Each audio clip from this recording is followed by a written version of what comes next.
Considerando que o YouTube indica que mais de 75% do meu público tem entre 25 e 44 anos e você decidiu clicar nesse vídeo, é provável que você já tenha passado pela experiência de começar uma partida de videogame às 8 da noite e só perceber que esqueceu de jantar quando o sol começa a nascer. Ou talvez você seja aquele tipo de gente que diz pra si mesmo que vai jogar só mais uma partida e enquanto isso o despertador, impiedoso como só ele consegue ser, tá ali programado para tocar às 6:30 da manhã, algo que vai acontecer daqui a 3 horas. Essa do despertador é muito pessoal, já que é meu horário de acordar na segunda, na quarta e na sexta, que é quando eu preciso ir para academia cedo. Mas enfim, se você já passou por uma situação semelhante em que as obrigações foram deixadas de lado por conta de videogame, esse vídeo é para você.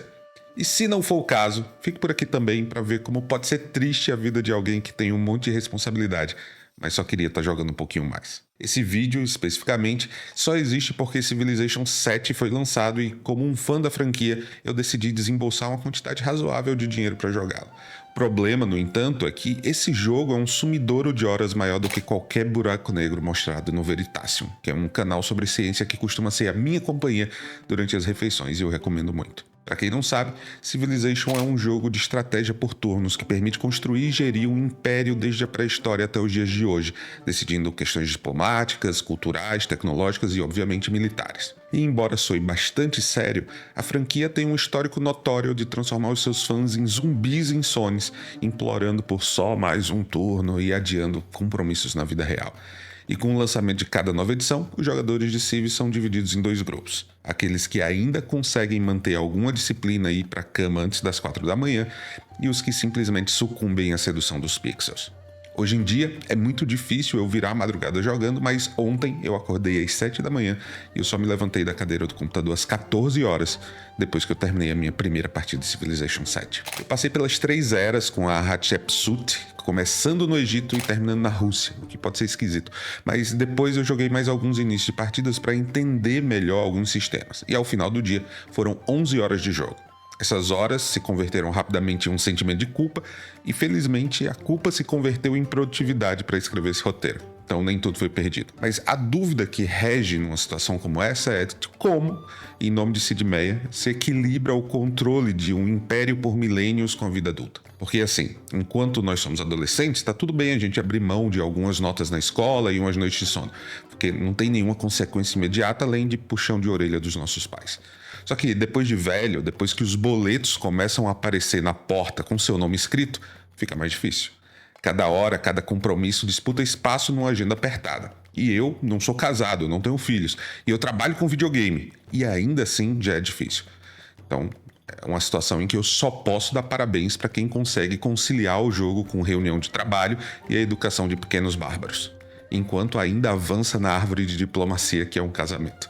Essa pessoa, se é que ela existe mesmo, é foda. Parabéns. Civilization, em específico, exerce um fascínio gigante porque é uma mescla perfeita de desafio estratégico, componente histórico e uma sensação de progresso infinito. Quando você começa uma partida, você tá lá nas eras antigas, batalhando contra bárbaros e disputando espaços de pastagem com seu vizinho, e a cada turno você tem uma pequena recompensa para receber, seja porque você descobriu a escrita, a fundição do ferro, a política representativa, a pólvora, quando você percebe, dominou boa parte do globo com a nação orgulhosa. Civ entrega recompensas e desafios constantes em um loop de feedback positivo que se renova a cada avanço. Só que isso não é exclusivo desse jogo. É perfeitamente possível traçar um paralelo com a progressão de um action RPG em que você começa com um personagem limitado, mas cheio de possibilidades, e termina com uma força imparável daquele mundo. Esses jogos oferecem um escape interessante da vida real, em que você está preocupado com o IPTU que chega esse mês, com suas taxas do último exame de sangue e com a torneira da pia da cozinha que está pingando sem parar. Ali em Civilization, por exemplo, você é o líder supremo, você é venerado e temido, e sua única preocupação é inspirar o povo a marchar rumo à glória. Então, acaba por ser uma escolha muito fácil de se fazer. O resultado disso é que, para cada apaixonado por videogame, você tem um ritual inteiro de promessas. Você começa afirmando que dessa vez vai ser diferente. Eu vou me organizar melhor, eu vou jogar só 2 horas por dia, eu vou respeitar meu horário de sono, eu não vou ignorar as mensagens no WhatsApp. Só que, quando o jogo chega, a euforia fala mais alto. Você instala, abre a primeira partida e pronto, tá perdido. Ali, no meio do primeiro turno, você já tá esquecendo o compromisso do dia seguinte. E nesse ponto, a gente se pergunta, vale a pena?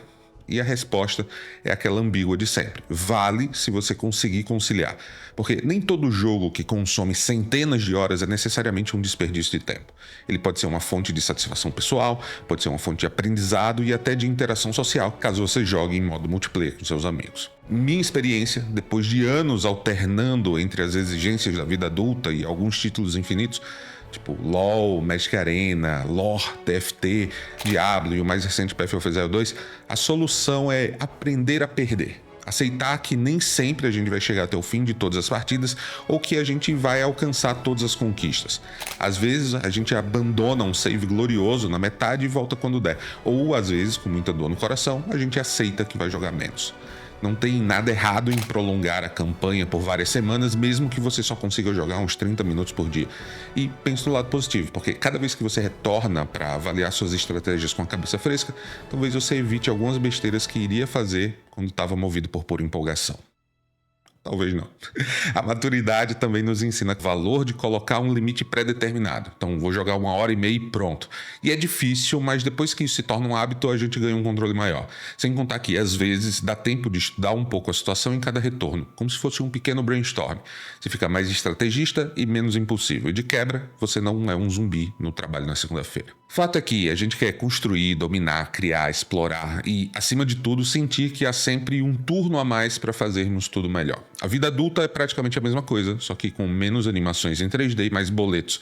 E entre uma planilha de orçamento e outra, e entre um inimigo e a escolha de uma nova forma de governo no jogo, a gente segue tentando conciliar os dois mundos, acreditando que, quem sabe dessa vez, um lançamento novo não nos engula por completo. A esperança ainda é a última que morre, e a menos que você esteja no hardcore, depois de morrer, basta clicar no botão para começar de onde parou.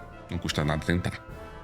Espero que você tenha gostado desse vídeo, muito obrigado por assistir até aqui, e até o próximo, basta clicar nesse.